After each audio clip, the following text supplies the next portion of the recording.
Welcome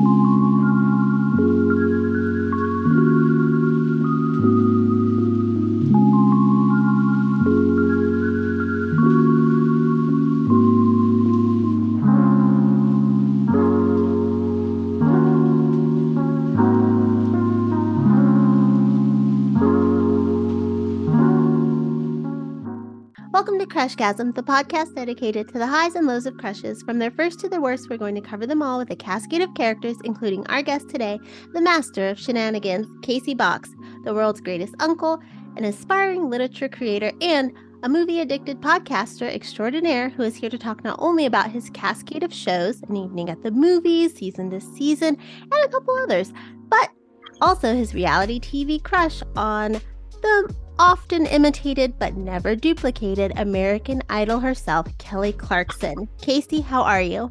I am doing amazingly well. Thank you for finally having me on the show. The long-awaited debut. Yes, after many of injuries and many of surgeries and many of family tragedies, I am honored to finally be here and honored to be discussing the American Idol herself, Miss Kelly. You are a phoenix rising from the ashes of a horrible start to the year, but you are here. But before we talk about the American Idol, can you tell people where they can find you and all your shows online? So, An Evening at the Movies and Season to Season, and hopefully rather soon, since I am finally finishing up our first book, Literature Reapers, all will be available on Spotify, Apple, Google, and wherever you get your podcast listening fix, as well as there is a nice little dedicated member of the I Did Not Make These Ranking podcast network who loves to keep all of our shows updated on the website as well. So you can always check out the I Did Not Make These Ranking Podcast Network website, which is www.idnmtrpodcastnetwork.com. And the lovely Kendra will always keep everybody updated on all new episodes on the horizon for every member of the network as well. I have a pretty easy day job, so I'm just sitting in a computer lab at a college, so I'm updating on Mondays usually, or I go day by day as well. It's part of my to-do list in the morning. So we're going to go back to June 2002. You're at home, you're bored out of your mind, and like many Americans at the time, you were checking out this brand new show called American Idol. It was sort of hard to deny because Fox was pushing it hard. Not as hard as they would eventually push The Masked Singer down our throats, but at the time, it was hard to ignore this new show. Was Kelly Clarkson one of the first contestants you remember seeing, like, in the audition rounds? I know she was not the first person that Fox portrayed through the TV screen as the first audition, but Kelly was definitely the very first audition that reached out and grabbed me by the ears and let me know that this person that was literally singing, it felt like, to me through the TV, was somebody special. And it did not take long before, well, I mean, there's the whole audition process, but as you can tell with every step of the way along the line for her that she was just incredibly talented and amazing. Yeah, especially for that season. I do remember watching it.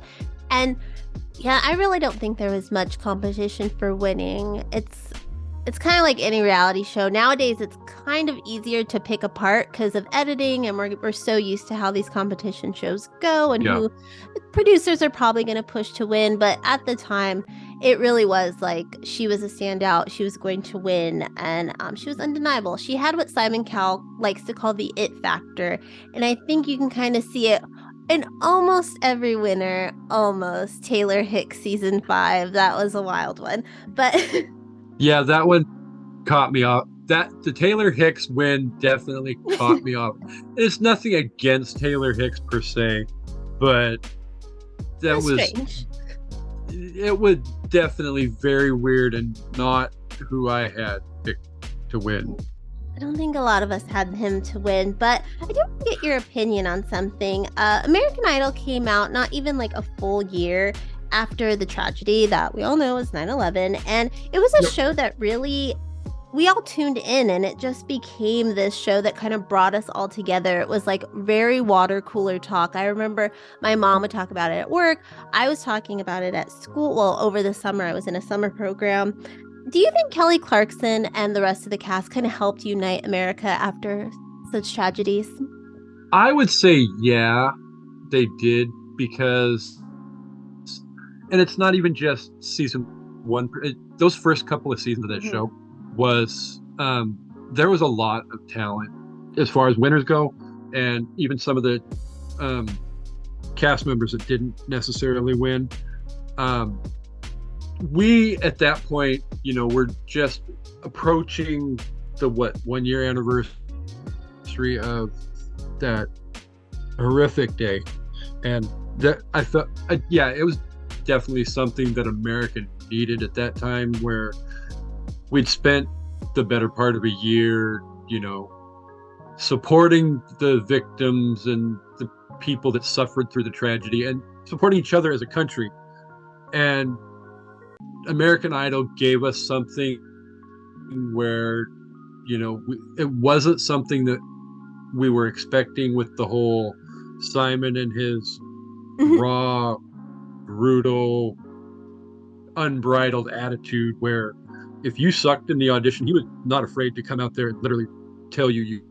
He gave us this like distraction, but he was also this villain that we could all kind of get behind and not liking, but also liking because we wanted to see him do it. Yeah, because at the same time, as much as, he was being villainous, but at the same time, there was people, especially in those early years of the show, where the only reason they got on TV was because they were horrifically horrible, and they knew what they had with Simon was they were going to get that angst and, oh my God, what are you doing? You have no business being in the music industry at all. I mean, you look at some of the people that came later on down the line, like William Hung and people like that. Really, the producers are only pushing you through to be on TV Fun fact, because they're William Hung went to my college. I saw him a really, couple times.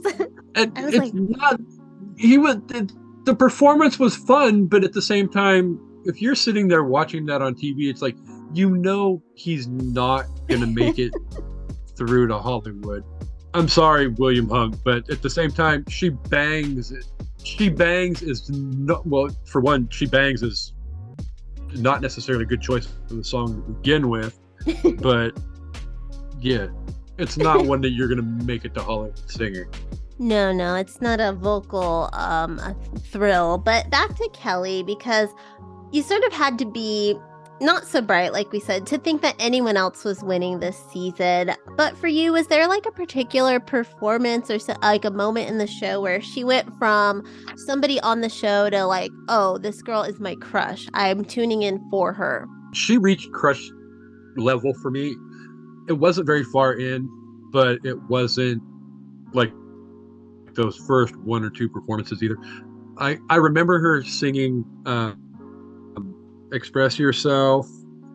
I've seen her perform You Make Me Feel Like a Natural Woman, Mm-hmm. and some of the other stuff that she sang early on. She probably really finally hit that crush level for me, and it was really probably mid to starting to get late into the season one when she sang Without You. She was very good at, because it's come up, and you've seen enough of these shows to attest to the fact, especially like American Idol, where people will pick like a Mariah song, they'll pick a Whitney song, or they'll pick a Celine song or whatever, and they'll come out and they'll sing the song, and then not just Simon, but even like Randy or Paula will, like, truth be told, it's all about song selection, and you really should not have picked that song, and blah blah blah. But even Kelly had the guts to pick songs by some of these people, and she would go out there each and every week and nail the performance. I went back and watched a lot of her performances today, And there was not one bad performance in that whole 30 minutes. Even my least favorite one was still probably a good enough performance that probably would have won her at least third place if that was the only performance that she was allowed to give. So, I mean, that's how good and talented Kelly Clarkson really is. And that's before, and then these are still the early days of her career, too. She hasn't gotten into becoming the seasoned performer that she is, because you can go back and watch her on stage during season one and see how she is like performing now to like today. And it's totally apples and oranges. Well, I mean, that was over 20 years ago, and she's had such a great career since. But you mentioned like the Mariah and the Whitney, and I was thinking like back to that. And since the seasons like after her, they've said don't touch those artists, don't touch those two, don't touch Celine. But she did the first season and she wowed us. Did you Yeah, admire her like tenacity to go out there and just like take on probably the most well-known and well-respected voices? it felt like to me she had no fear going into that season of American Idol. And I think to a certain extent, I think a lot of people that season didn't have any fear, but I think she had the talent to back up that lack of fear. I mean, her vocal range is mind blowing.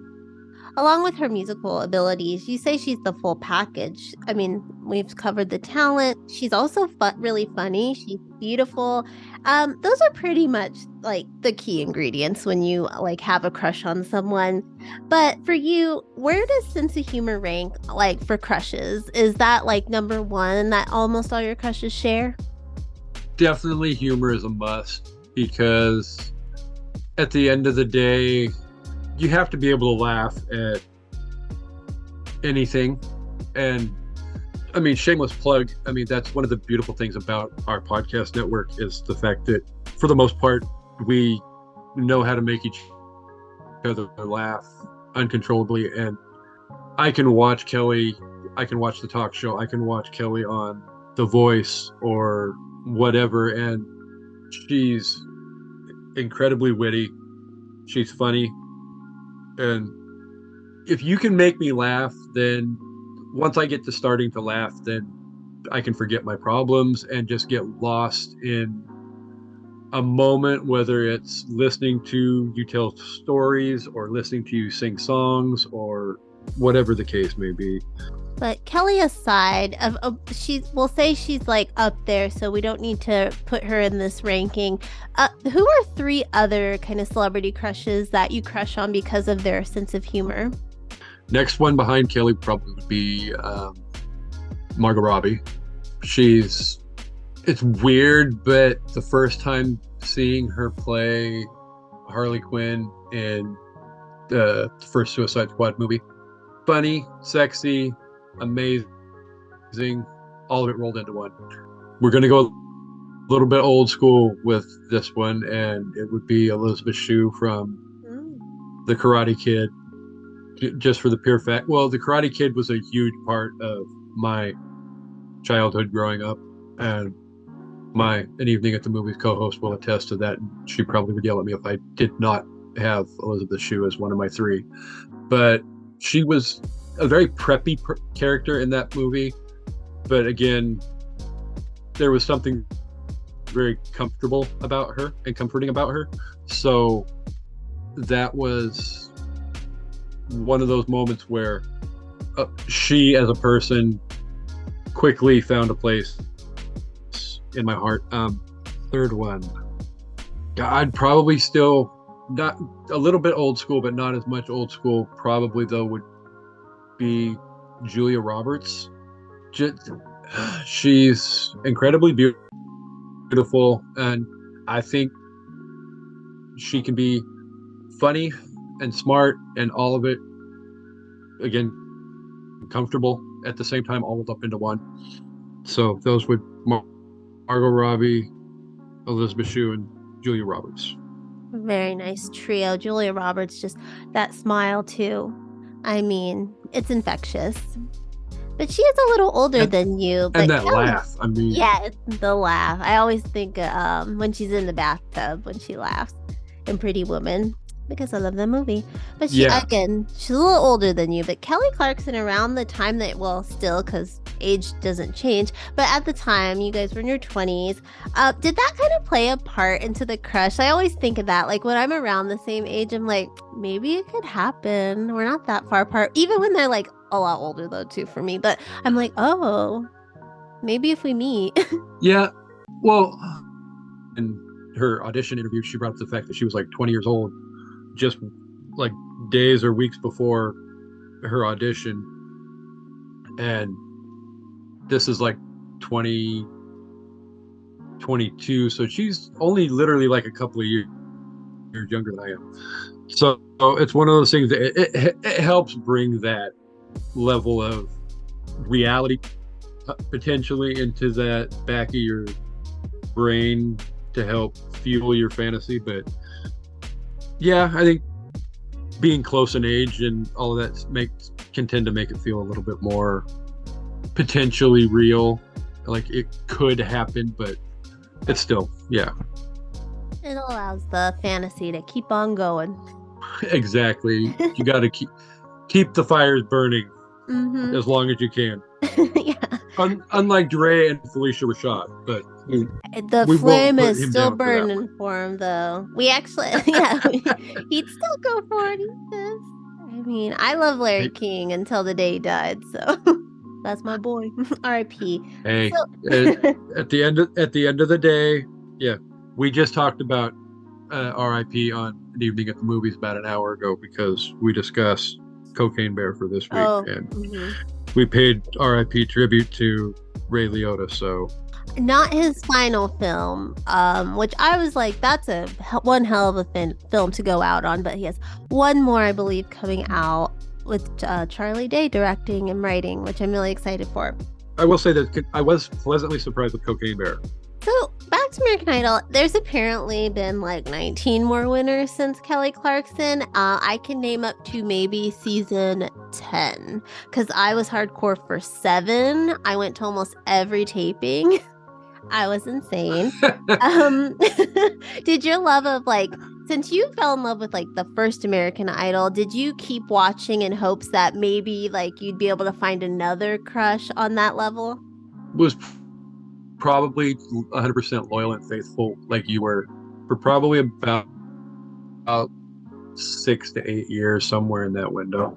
Not that I didn't watch sporadically after that, but yeah, there was some great talent that came along after Kelly. But I would venture to say that some of the stuff and some of the contestants and winners, and even other, yeah, contestants and some of the other winners still don't hold a candle to Kelly at all. And no offense, Miss Underwood, but in my opinion, as great as you are, you're no Kelly Clarkson.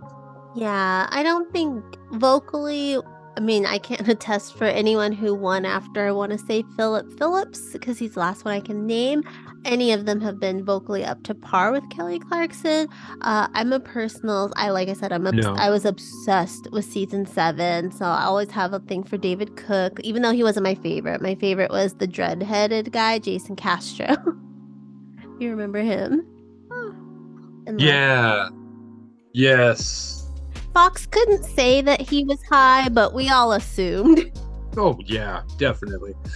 But I mean, that's some of the beauty of American Idol, though, is the fact that some of the people that went on to massively successful careers weren't Mhm. always the people that ended up winning the show at the end of the season either.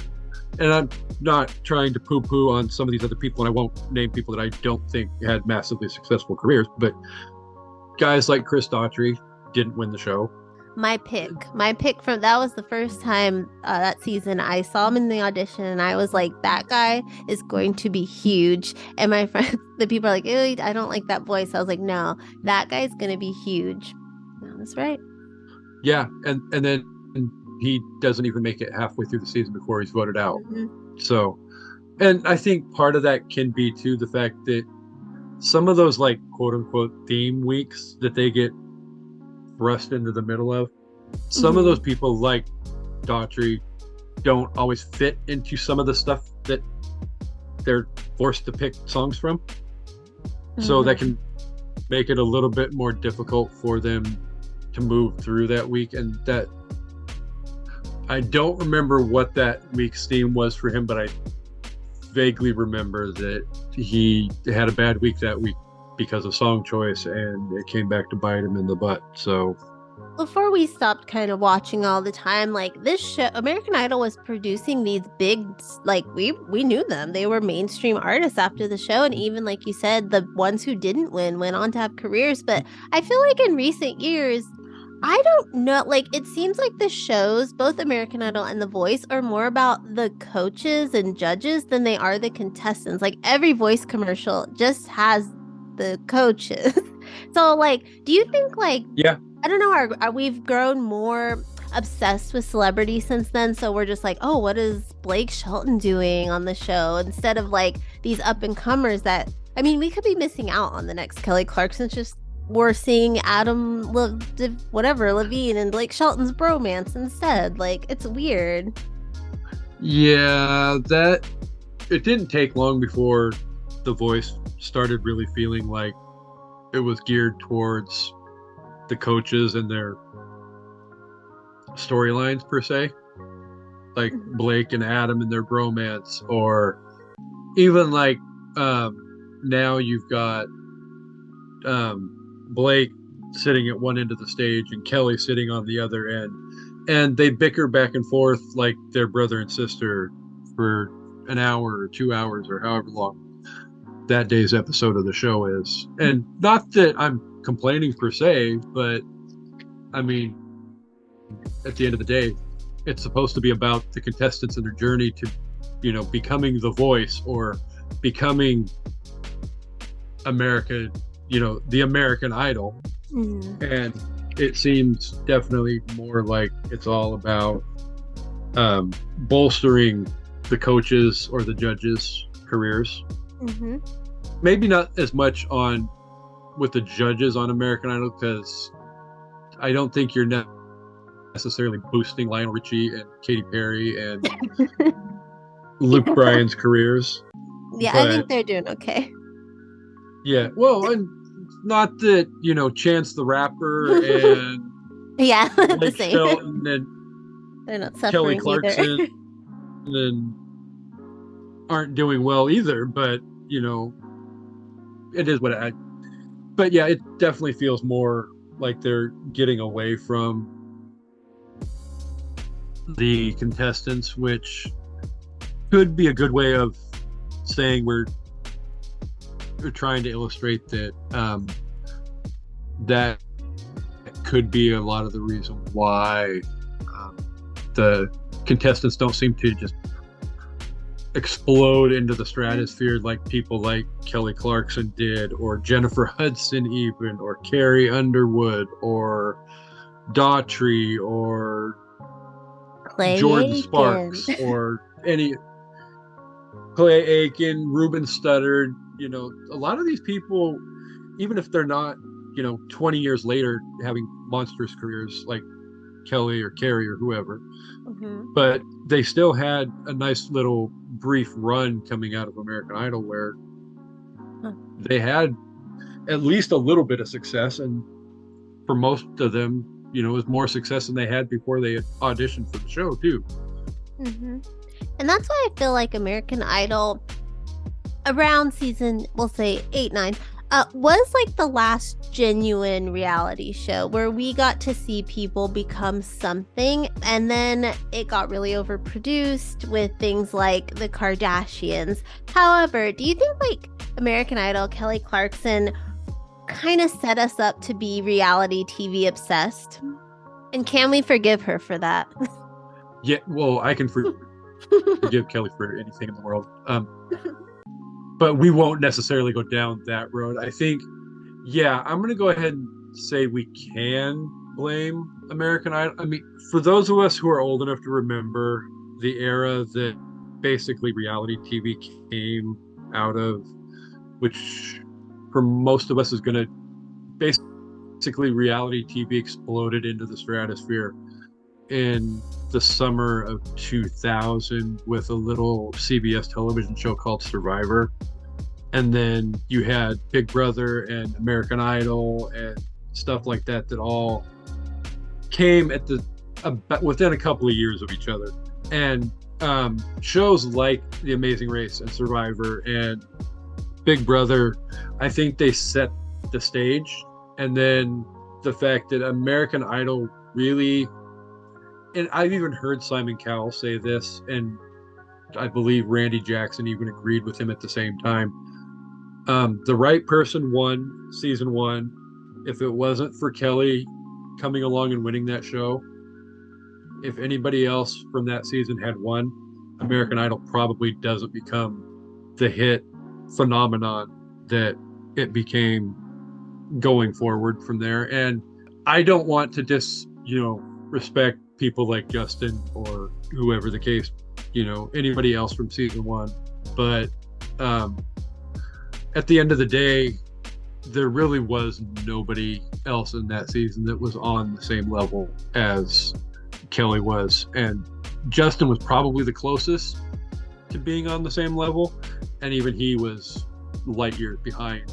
But he's still doing really well with those Dr. Pepper commercials. I mean, that pays well. That pays well, and it's very little work.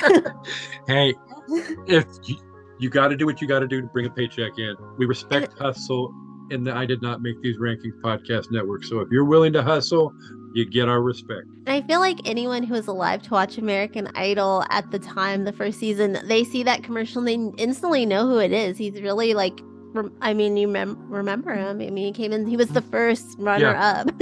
And also, he is Kelly's co-star from a little movie called From Justin to Kelly. Did you watch that, and have you done it on an evening at the movies? Oh my God, I should not have opened that. We have not done it on an evening at the movies. Well, text Amanda right now because it is coming out this summer. You should do it in the summer. The beach movie. I will say this. If I can find a copy of From Justin to Kelly somewhere, whether on Amazon or streaming somewhere, we will do From Justin to Kelly on an evening at the movies. And if Amanda doesn't like it, she can be fired. I think she'll like it. I think she would get a kick out of it because she's going to be able to sit there and poke fun at my super crush that would be Kelly and how blatantly horrible that movie really is. It is on Amazon Prime for $3.99. Well, I guess $3.99 is not too expensive of a price to pay for an episode of An Evening at the Movies. So I will officially announce today on Crushgasm that during the summer of 2023, coming soon to An Evening at the Movies, From Justin to Kelly. Well, I like that you admit it's not great. I was talking to Makisha Clayton about her Oscar winner crush, Jamie Foxx, and she was like, I hate him in the Spider-Man because he's like nerdy and stuff. And I was like, I think that makes like a true crush when you can admit their faults. And for you, From Justin to Kelly is probably her lowest of low. Yeah, I've even heard her reference, like, you watch any number of episodes of her talk show, she's brought it up several times, the fact that somebody will be sitting on the couch and she'll be interviewing them and they're talking about the worst movie or whatever that they did. She's like, I made From Justin to Kelly. And it's all like, yes, you did. But I mean, at the same time, it's one of those things that not a lot of people realize just exactly everything that encompasses winning a show like that, and how much, like, you have X number of records that you have to produce for your label. You've got all these other contractual obligations that you have to meet. And I believe during an interview, she admitted From Justin to Kelly was one of those contractual obligations that she had to meet before she could venture out into the world of obtaining her own record contract and have the freedom to do stuff like My Life Would Suck Without You and Since You've Been Gone and, all the other iconic music that Behind These Hazel Eyes and all the memorable stuff that she's done. Can you imagine if, I mean, it was going to do bad. It was never going to do well. But if they continued to make the runner-ups do, well, the runner-up and the winner do movies together, like, Um, that's so from amazing. clay to Ruben, Yeah. But they're always like or from different Ruben to themes. clay. So like they're all, I don't know, what they could be like, not all musicals maybe. Well, they have to be musicals, but God, now Well, it's I like mean, there's my fan fiction. I'm gonna write the American Idol movies that should have been.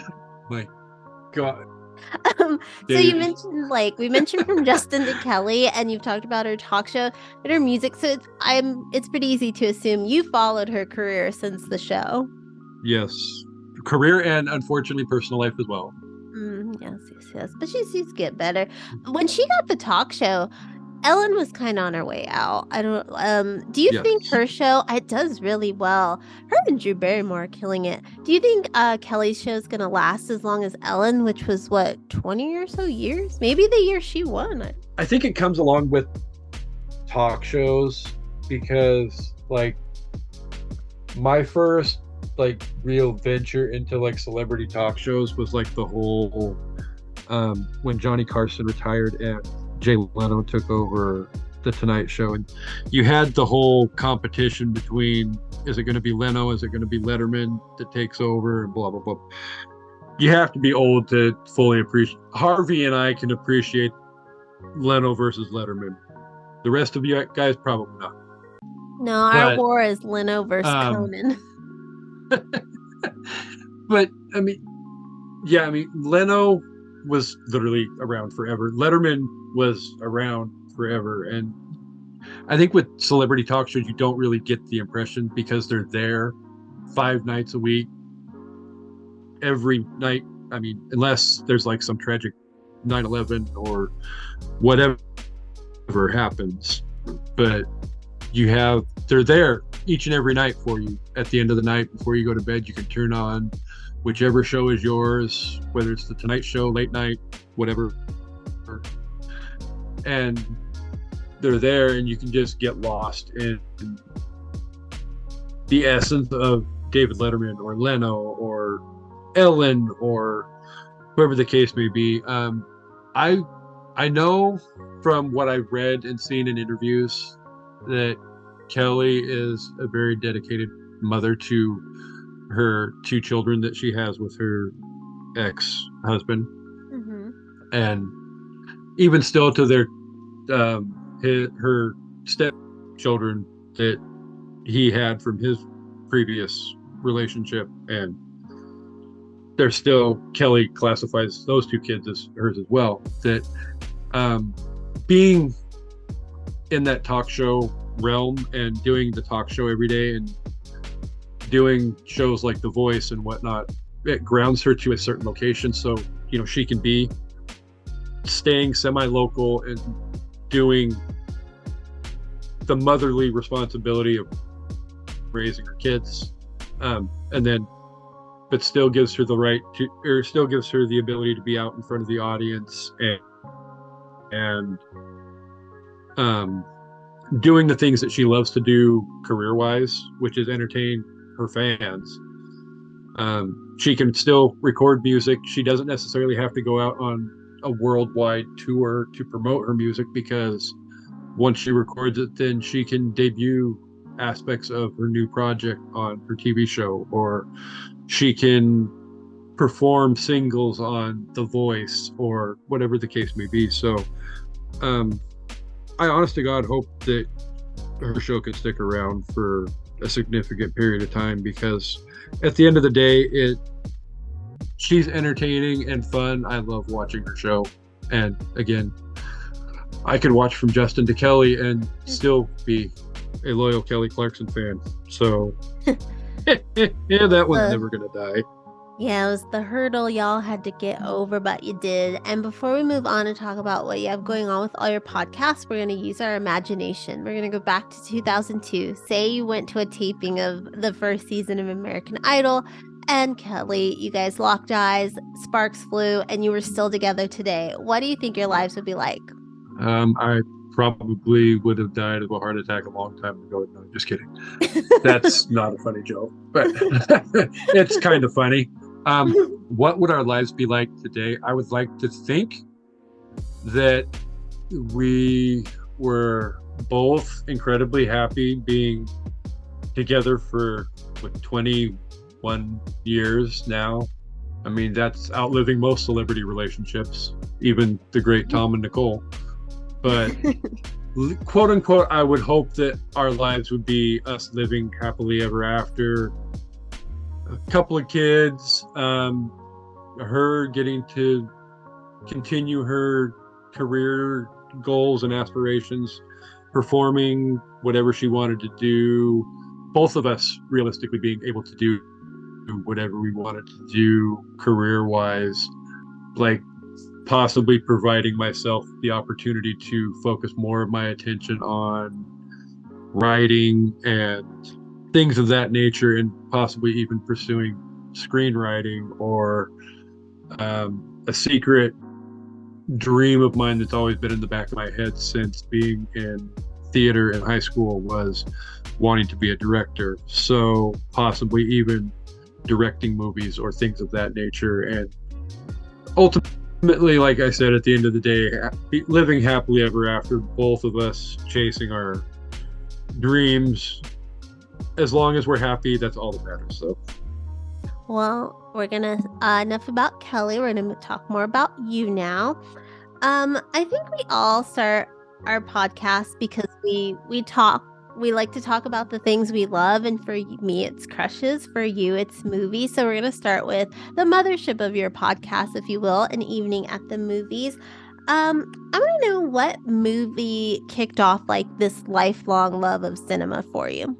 well, I mean, it's I wouldn't classify this movie as my number one favorite movie of all time, Hmm. but it is in my top four favorite movies of all time.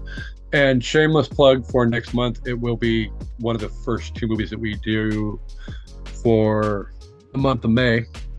So again, but The Wizard of Oz was probably, it was must see TV in those first few years of my life.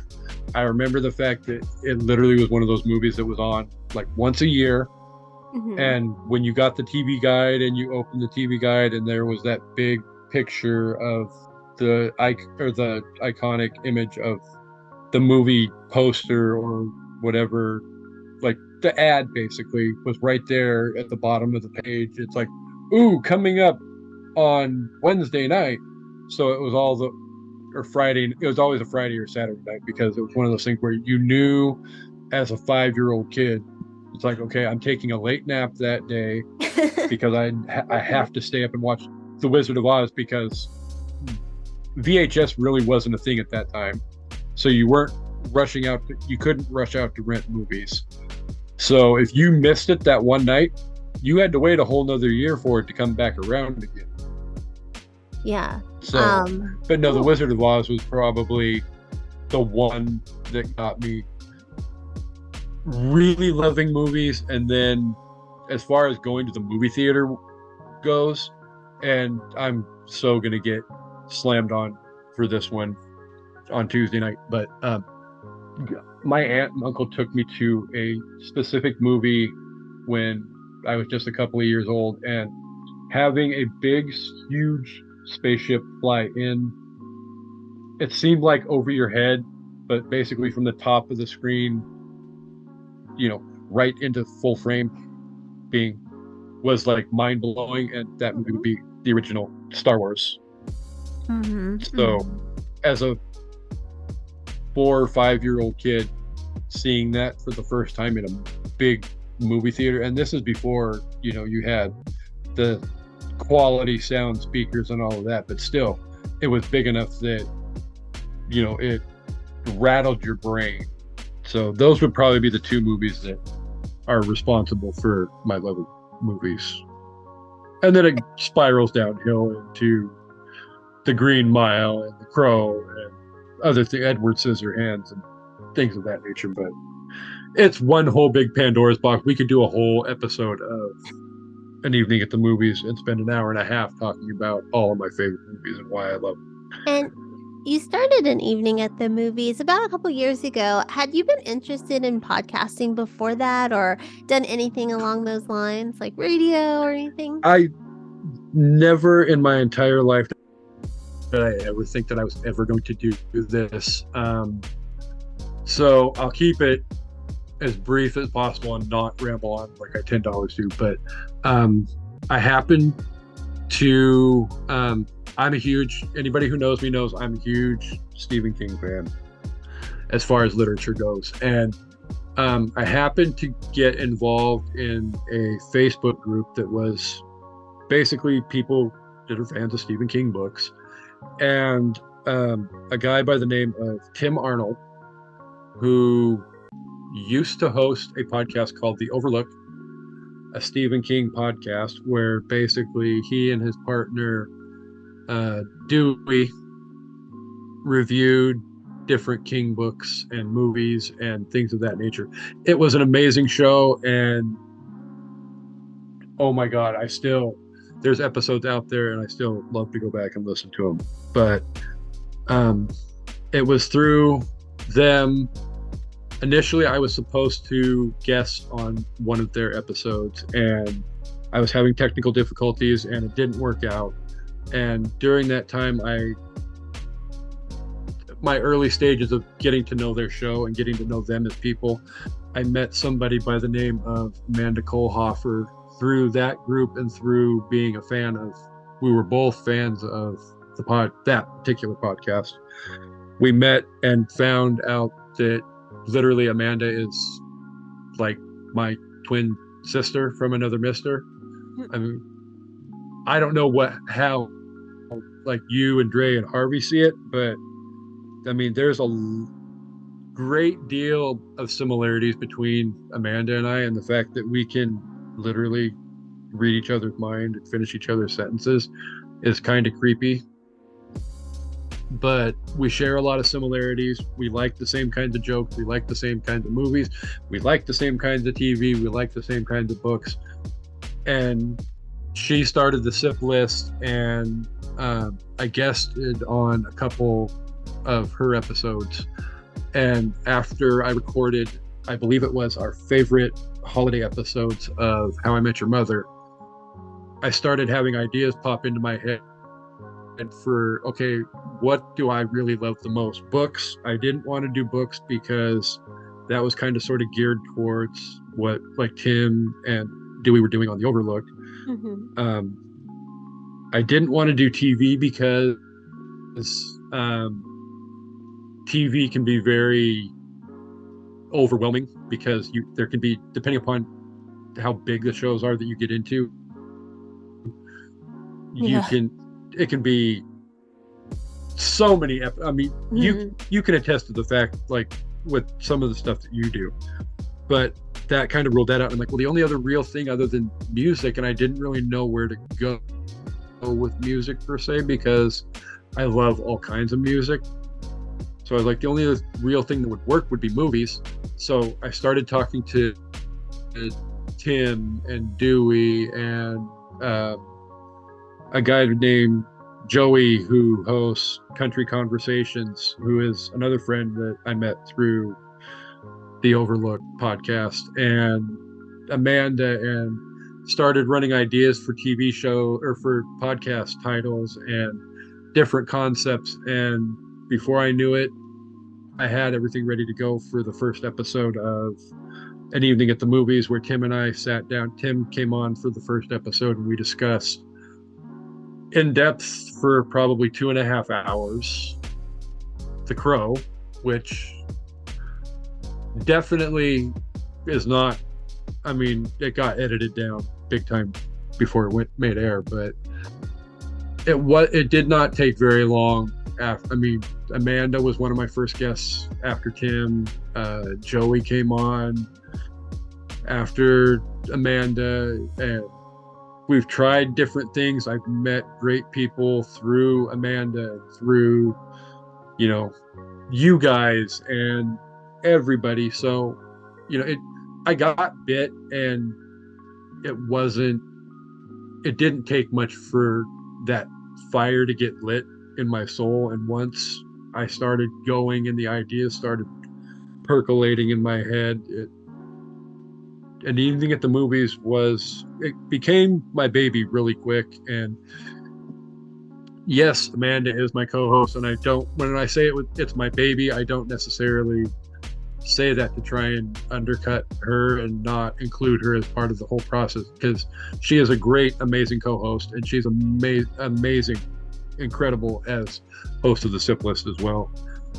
But um, definitely, an evening at the movies is something that, even as I came out of like my health stuff and the stuff that happened with my dad the last few weeks, and um, I really, really, really wanted to get back to an evening at the movies, because not only did I feel like I was letting the listeners down by not producing episodes, but I felt out of the loop as part of the network as well. Not that you guys were intentionally excluding me for me, because I was in the hospital at the time and all that, but Hmm. I felt like I was missing out because I wasn't involved each You and had every week. FOMO. And I'm glad that yeah, and I'm glad that I could get free from hospital hell and get back to doing the things that I do and love. And Evening at the Movies is one of those things, as well as I did not make these ranking podcast network drafts. Woo. So definitely podcasting is a huge part of what I do and what I've become in the last couple of years. And it's something that I'm excited to see where it goes. I don't ever expect to be on the same level as some of the great podcasts that are out there for people to listen to that do a million listens or more an episode.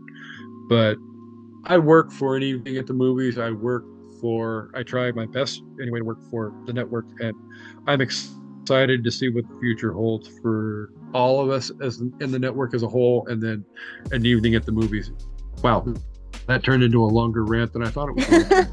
Well, you mentioned Stephen King and loving him and his movies, but I have to think that's kind of what inspired your next venture with Amanda. And you have another co-host who's Shanna, a literature reaper. What is that Shanna. going to entail? Okay, so Literature Reapers is going to be a podcast and it's not going to be like an every week type of thing, but uh, well, I mean, at the end of the day, you never know what it's going to evolve into. But the idea initially was like once a month, maybe doing an episode where, as a group, like Amanda and Shannon and I will sit down and read a book, and then kind of sort of like an evening at the movies. When we're done reading the book, we reconvene and we'll sit down and discuss the book and break it down and give the listeners our thoughts and our feelings about different works of art, or different works of literature, excuse me. Um, and currently, because I was in the process of working through our first book when I went into the hospital, and then I kind of sort of lost my passion for reading for a Mm-hmm. few weeks because I wasn't really in a good frame of mind at the time. So after everything settled down with my dad passing away at the hospital and all of that, I had to go back and pretty much start our first book over again because it had been a long period of time, and I want to make sure I have everything right. But our first episode, we're going to be discussing the new-ish book, How to Sell a Haunted House, and then we'll break that down and we'll review it. And then we've also selected our second book that we're going to be looking at, and I'm going to give Kendra the scoop on that one and announce that our second book we will be talking about is the John Grisham classic, A Time to Kill. Also, because we figured we could do that and piggyback discussion on Literature Reapers about the book, and then on an evening at the movies we could discuss the movie at the same time and release both of the episodes concurrently at the same time. That way, if you haven't read the book, maybe you might become encouraged to check the book out and read it, because it is a very powerful book. or if you've read the book and haven't seen the movie, you can check the movie out and enjoy that as well. So, but yeah, basically, Literature Reapers is going to be a lot. It's an evening at the movies for books. So Mhm. we'll be breaking down books and talking about them. And Amanda and I have talked about the possibility. We haven't ran it by Shannon yet, but um, we will be, and potentially maybe this fall, possibly one of our like October-ish episodes being um, The Shining, because that's one of mine and Amanda's favorite books, not necessarily movies, because it was a poorly adapted adaptation of the book. But we'll go down that road at that time. But um, definitely Stephen King will play a part of Literature Reapers, not necessarily in every episode part, because there's some great authors out there that deserve credit outside of constantly kissing the cheeks of Stephen King. But I'm excited to finally get Literature Reapers up and going and seeing what that can develop into, because at the same time, a lot of the feelings that I had or am having for Literature Reapers is the same stuff I was feeling in the early days for An Evening at the Movies, and I've seen what An Evening at the Movies has grown into. And we're 130 some episodes, 130, 140 some episodes into An Evening at the Movies right now, and I would love to see what Literature Reapers can be once we start to get into that, 50 to 100 episode window and moving on into 150 episodes or whatever. God, if we're only going to do once a month, though, that's a long way down the road. Well, you're watching a lot of movies, you're reading a lot of books, a lot more Yeah. than I can. I'm a slow reader. And you're also watching a lot of TV because you also have the cherry on top. You have season to season where you don't go episode by episode, but rather, like the title says, season to season. Do you think that reviewing a TV show, like a whole season of it, helps you analyze it more than just doing every episode like one by one? Yeah. And that was one of my main concerns with the whole idea of um, doing um, podcasting and having TV being the subject. Was, do you do it episode by episode? Do you do it season by season? Do you just do the whole show at one time? I like the idea of going season to season because, I mean, I guess if you went episode by episode, obviously at that point you could really get in depth and really analyze the heart of the show out of it. But I think season by season is a good window, because for most people, and Dre and CJ and I know at some points Cam's going to be involved as well. But I know at least for Dre and CJ and I, we have enough free time that sitting down and binging a whole season of a show, yeah, it might take a week to 10 days, but we can get through it in no time at all. And then a whole season gives you enough stuff that you can talk about and not feel like you're beating a dead horse over the head with the same stuff over and over again. Because, like, right now, we're in the process, we're about halfway done with the TV show House. And that's one of my all-time favorite TV shows that I don't always just openly talk about, but there's a lot of greatness in that TV show. And going through it season by season, I was definitely reminded just how much I like this character and why I like that storyline and things of that nature. And definitely it was Dre's idea to do the show, I believe. And when he invited me along for the ride with him and CJ, it was definitely something that I was ready to jump on board for and try my hand at and see how successful we could make that show idea. And for the most part, season to season has done really well. We're going to end this with a quick speed round. It is about books, movies, and TV. So, all that we've covered, except for Kelly Clarkson, but this is about you, not Kelly Clarkson. So, we're going to go with the last movie you added to your favorites list. Not gonna lie, Cocaine Bear. There you go. The first book you ever went back and read for a second time. The Wonderful Wizard of Oz. Happy 123rd birthday, May 2023. But Aw. that was one of those books that I remember my mom got me when I was probably like 4 or 5 years old, and I probably read it 8 or 9 times before I was in third grade. So, Isn't it really long? Isn't that a long book? no, book itself, the book itself isn't. The series is actually like 15 books long. Oh my God. I didn't realize it. I didn't realize until probably 5 years ago that there was more books in there that passed like I knew that there was like 4 or 5.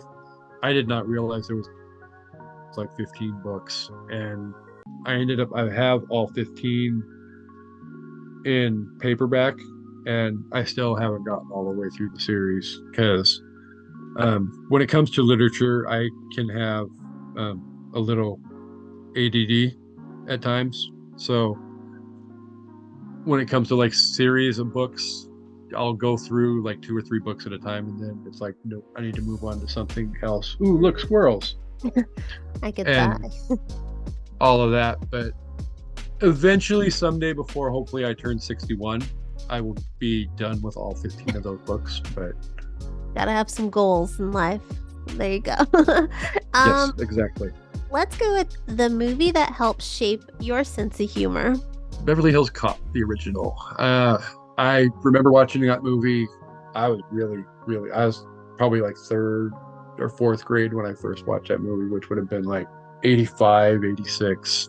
So probably a little bit young to be watching that movie, but at the same time, and I didn't always get Eddie Murphy's humor at that age either, because I was like, okay.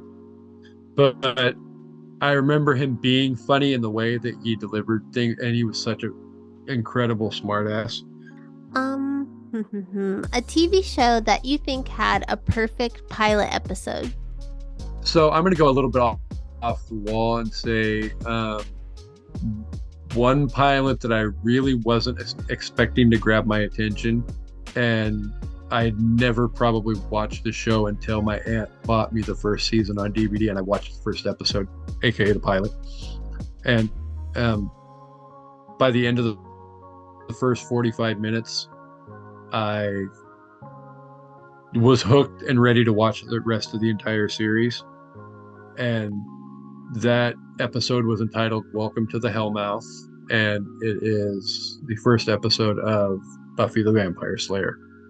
Oh, so that's a show I just could not. It was a little too wacky. And plus, like, I love the movie. And I distinctly remember I have a vendetta against the TV show because in the TV guide it said Buffy was on, and I got so excited. I circled it and I waited till Saturday because they were showing reruns in the summer. And I was like, Yeah. who is this? This is not Buffy. So I had like a little vendetta in my little kid brain that I was like, that's my enemy, Buffy. But we're going to go with our next question, which, other than Stephen King, who is an author whose brain that you would love to sit down and pick? I'm going to go a little bit less conventional with this. I'm not going to go with, I mean, I could easily go with Anne Rice or whoever the case may be, but I'm actually going to go with a couple of authors that have actually been on An Evening at the Movies a couple of times. And I met through, again, the Overlook, the Stephen King podcast. They are the authors of The Science of A Wealth of Things, Science of Monsters, Women in Horror, The Science of Stephen King, The Science of Witchcraft, and I'm missing one, but it's not coming to me as well. Meg has several novels that she's published on her own as well that I bought and loved. But definitely, I would love to sit down and have more time than I can be allowed to while recording to pick Meg Halfdahl and Kelly Florence's brains, because they are incredible writers, and they have the same interest in the same types of things that I enjoy about the horror genre, and they're, I think personally, incredible writers, and I will always be thankful and appreciative for the fact that outside of my, Tim and Joey and Amanda and Jen and Chris and people like that I met on and have guested on an evening at the movies, Meg was my closest brush to initial celebrity, being a published writer to come on an evening at the movies.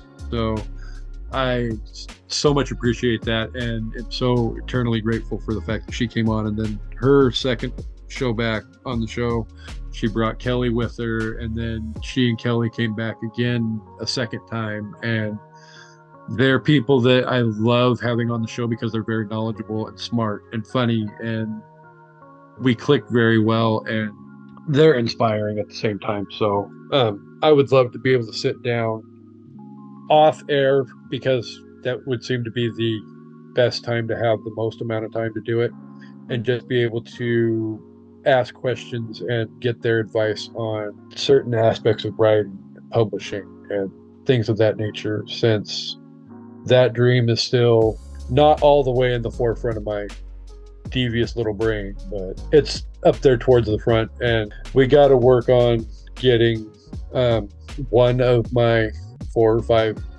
books that I'm currently working on finished so I can submit it for publication and see what happens. Well, fingers crossed on finishing, because I've tried a million times. I write all the time, though I blog, so it's kind of hard to do like a nonfiction-y type thing. But I try one day when I have more time. But our last one in our speed round, a TV show that, as the kids say, left no crumbs, which means, if you don't know, it was perfect from start to finish. I was going to try and not piggyback off of other people's ideas because I know like you and Harvey love Frasier. I know there's certain shows like Dre loves, and I was gonna try and go out of left field, but then like I'm sitting there trying to think of something else, and I'm like, well, Boy Meets World wasn't perfect because Matthews was, to quote the host of Crushgasm, a biatch. Mm-hmm. But uh, I no, because I can't even go with that one because the last season of Married with Children wasn't that great either. And I, as much as I don't want to piggyback off of somebody else, Frasier was an amazing show, and I don't remember a whole lot of that show that I could speak ill of. I think that would have to be mine. Yeah, because with The Office, I do not like Will Ferrell on there. I always skip the one, those ones. Yeah, Except for Michael the Scott. the Dundies. When he does the Dundies is really funny. Well, yeah. I love Uh, that. Steve Carell leaving the show didn't help. Yeah, I still liked it. Not that it ruined the show, but he was definitely a piece of that jigsaw puzzle that you can't take a piece out of the middle of the jigsaw puzzle and have the puzzle still look and feel as beautiful as it does. I think it was Steve was good. I think of them as an ensemble. So when he left, I still think Yeah. they held it up. It was sad. It was like I cry every single time when they start singing the Rent inspired song like that. There's like 4 or 5 Mhm. episodes of that show where I know it's coming. I know I've watched it like a dozen times, but I still cry. So The Office for me would probably be up there as very like 99.9% perfect. Yeah, I mean, there's not a whole lot that's bad about it, but I mean, I would even venture to say, as far as like dark drama, because we all know I like dark and dramatic stuff. But I personally love the TV show Dexter until you hit like the last season of that damn show, and Mm-hmm. the wheels fell off, and They were just it's like, throwing anything at the wall, and if it stuck, they put it in. It was. I always say there's 3 ways you can watch Dexter. You can watch it all the way through. You can watch only season 4, or you can watch 1 through 4, and you're still gonna be like, okay, that's good. I will confidently say I think the aspect of Dexter that they didn't follow on and probably should have is probably the same thing that hurt The Walking Dead, where you have a great amount of source material in front of you, because there's like eight, I think, books in the Dexter series of novels. And then like the Walking Dead had hundreds of issues of their graphic novel that had already been published, but yet neither of the two shows used, for the most part, the source material to create their storylines.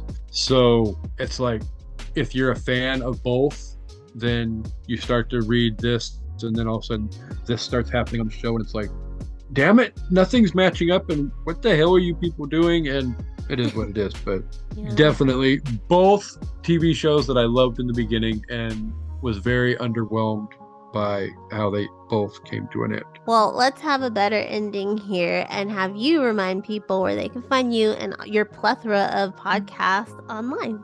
We'll start at the bottom with Literature Reapers. We'll be coming to you in the really, really hoping, I swear, knock on wood, hoping that Literature Reapers is out there for the world to listen to by Memorial Day weekend. And it will be just like Season to Season and An Evening at the Movies. All three will be available: Spotify, Apple, Google, wherever you get your podcast listening fix. Like I said earlier, also available on www.idnmtrpodcastnetwork.com. Uploaded each and every week by our amazing webpage mistress herself, Kendra.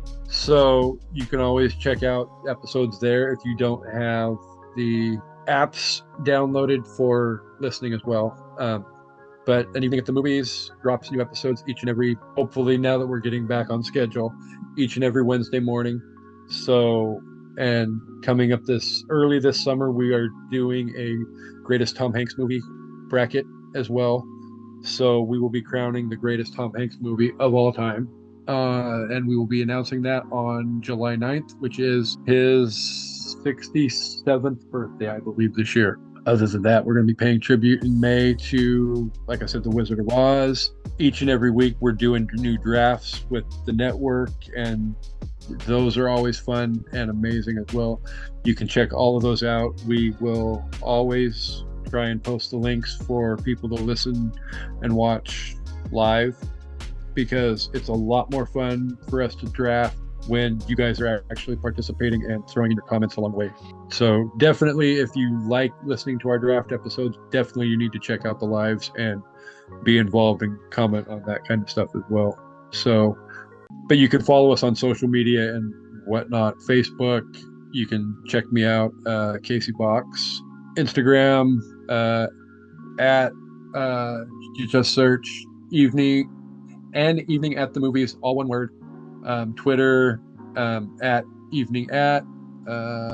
TikTok is at Casey.aeatm95. And then, like I said, the network website, and I don't think I need to repeat that again because I'll probably screw it up now that I tried it a third time. So, but all over social media, you can check us out. You can stay involved, and we look forward to everybody checking us out, and we appreciate all of our listeners. So again, at the end of the day, thank you for having me on, Kendra. This was an amazing experience. I'm so glad that I finally got to do this and talk about one of my one true loves, which would be the amazingness that is Miss Kelly Clarkson. Well, Kasey, thank you so much for taking the time to talk to me about the American Idol, Kelly Clarkson, your reality TV crush. And everyone, you can find all of Kasey's information below. And until next time, as always, keep crushing it.